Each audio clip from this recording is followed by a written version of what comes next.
Good morning student. Hindi की कक्षा में आपका स्वागत है।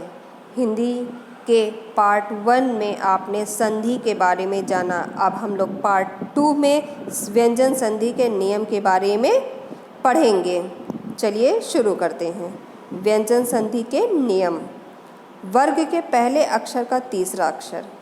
किसी भी वर्ग का पहला अक्षर व्यंजन हो या वर्ग का तीसरा, चौथा वर्ग अथवा या, रा, ला, वा, हा में से कोई वर्ण हो तो पहला वर्ण अपने ही वर्ग का तीसरा वर्ण हो जाता है। अर्थात का आने पर गा, चा आने पर जा, टा आने पर डा, टा, ता आने पर दा और पा आने पर बा बन जाता है।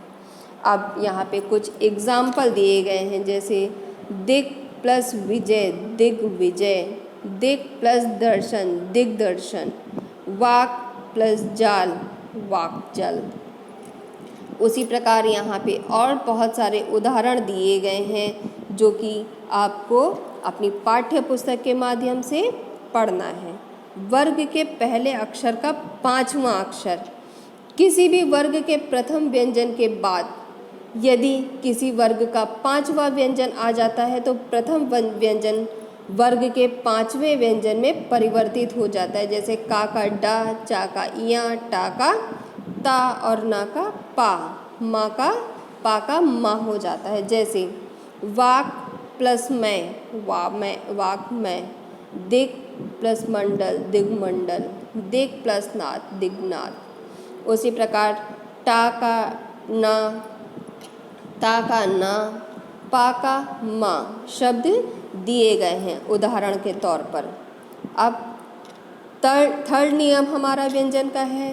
ता के बाद यदि चा या छा हो तो ता का चा हो जाता है। यदि जा या झा हो तो ता का जा हो जाता है। जैसे सच्चरित सच्चरित, उच्चारण उच्चारण, जगत प्लस छाया जग छाया।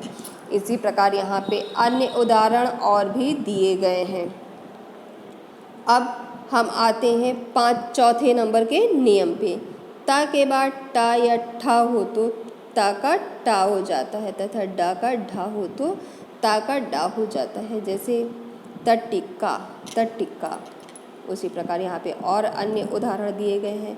ता के बाद ला हो तो ता का ला, शा हो तो ता का चा और शा का छा। यदि हा हो तो ता का दा और ता का धा हो जाता है। तत् प्लस लीन तल्लीन, उत प्लस लास उल्लास, उत प्लस लेख उल्लेख। इसी प्रकार यहाँ पे और भी बहुत सारे नियम दिए गए हैं।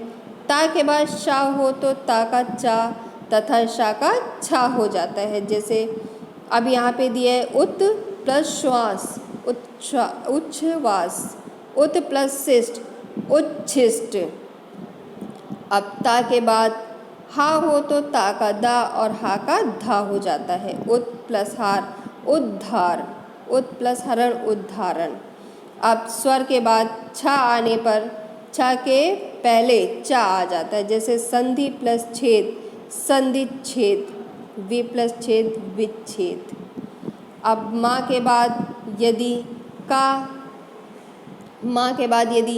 का से माँ तक कोई स्पर्श वर्ण हो तो माँ का उसी वर्ण का पांचवा अक्षर यानी अनुस्वर आ जाता है। अशुद्धि से बचने के लिए आजकल पंचम वर्ण के बदले अनुस्वार का ही प्रयोग हो जाता है। जैसे संपूर्ण संपूर्ण, सम प्लस ख्या संख्या। इसी प्रकार माँ के बाद यदि फिर माँ वर्ण आए तो माँ द्वित्व मम हो जाता है। जैसे सम्मिश्रण सम्मिश्रण, सम्मिलित सम्मिलित। उसी प्रकार माँ के बाद या, रा, ला, व, शा, व, सा, साहा में कोई व्यंजन होने पर माँ का अनुस्वार हो जाता है। स्वयंवर स्वयंवर, सम प्लस योग संयोग। उसी प्रकार ना का न होना री रा से परे ना का ना हो जाता है, परंतु चा वर्ण टा वर्ण ता वर्ण शा और सा आने पर ना का न नहीं होता है। जैसे हर प्लस ना हरण, घ्रा प्लस ना घृणा। इसी प्रकार यहाँ पे अन्य बहुत सारे उदाहरण दिए गए हैं। अब यदि किसी शब्द में सा से पूर्व छोटा आ या बड़ा आ को छोड़कर कोई अन्य स्वर आए तो सा के स्थान पर शा हो जाता है। जैसे सु प्लस सुप्त सुषुप्त, वी प्लस सम विषम, यहाँ पे सा में परिवर्तन आ जाता है। हास्व ई छोटे ऊ के पश्चात आने वाले रा के बाद रा हो तो हास्व दीर्घ होकर रा का लोप हो जाता है। जैसे निर प्लस रव नीरव, निर प्लस रोग नीरव निरोग। अब विसर्ग संधि, हमारी थर्ड संधि थी विसर्ग संधि। विसर्ग संधि किसे कहते हैं? विसर्ग के बाद स्वर या व्यंजन आने के से विसर्ग के स्थान पे जो विकार होता है विसे विसर्ग संधि कहते हैं। जैसे तपह प्लस लोभ, अब यहाँ पे तप के आगे विसर्ग लगा है, यानी कि दो बिंदी लगी हैं, तो इन दो बिंदियों का लोप हो जाता है, तपो लोप। पया प्लस धा पयोध। इसी प्रकार यहाँ पे बहुत से अन्य उदाहरण दिए गए हैं।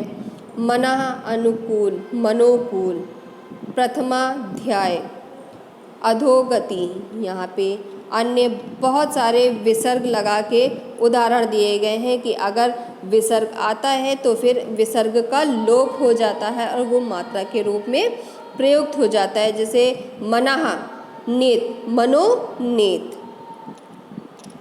इसी प्रकार यहाँ पे इसका दूसरा नियम है, यदि विसर्ग से पहले आ और आ बड़ा आ से अलग कोई स्वर हो तो विसर्ग का मेल किसी स्वर किसी वर्ग के तीसरे चौथे पांचवें वर्ण या य र ल व ह हो तो विसर्ग रा में परिवर्तित हो जाता है। अब यहाँ पे विसर्ग क्या है? रा में परिवर्तित हो जाता है।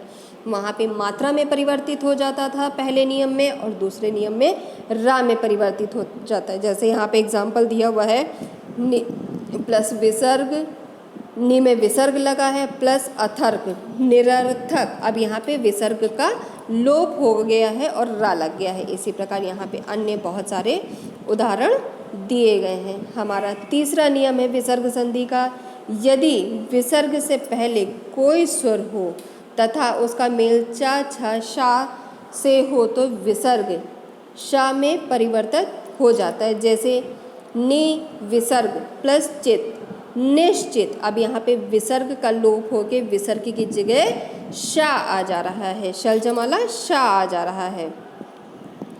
फिर यदि विसर्ग के बाद ता या सा हो तो विसर्ग का सा हो जाता है। जैसे मनः प्लस तपः मन ताप मनस्ताप।